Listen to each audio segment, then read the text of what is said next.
soccer, and it's just like the majority of Irish adults, I drink myself as well.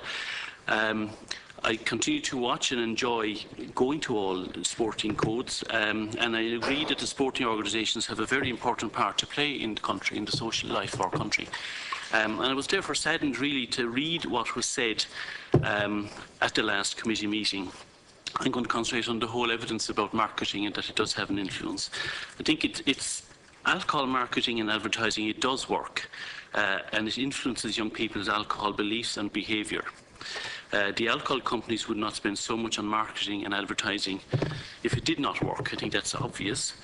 We have much evidence that young people exposed to alcohol branding begin drinking at an earlier age, and that can lead to dependence in adulthood. And the younger you begin to start drinking, the greater chance that you're going to have a dependency problem from your 30s on.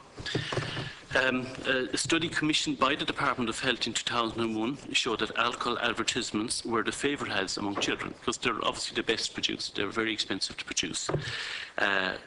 In the US in 2006, it was shown that young people who watched more alcohol ads on television were more likely to have ever drunk beer. And that was done across 24 media outlets in the United States. And they showed that for each dollar per capita spent on alcohol advertising, that alcohol consumption increased.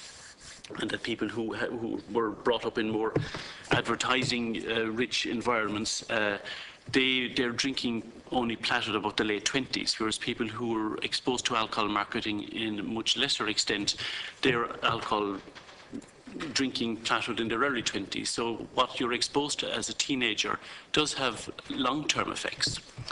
Another study in Australia and New Zealand, this is in a sporting example, showed that sports people exposed to alcohol sports sponsorship had higher drinking scores, and this is where about 500 people, 600 people in New South Wales were asked about their exposure to sports sponsorship in their sporting organisations. And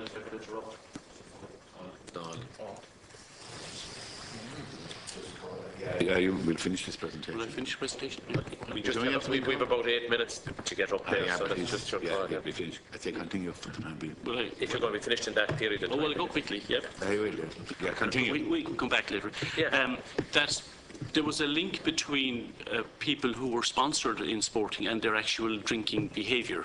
And the third study I will mention is across Europe, where they took 13 what we call longitudinal studies. These were where they tracked people over 4 time periods, and they showed that young people who were exposed to alcohol marketing were more likely to start drinking early if they weren't drinkers, and if they were already drinking, they drank more, and there was what we call a dose response. The more you were exposed to it, the more you drank. So really the statements that alcohol advertising does not influence behaviour, those are not true. There is a lot of evidence.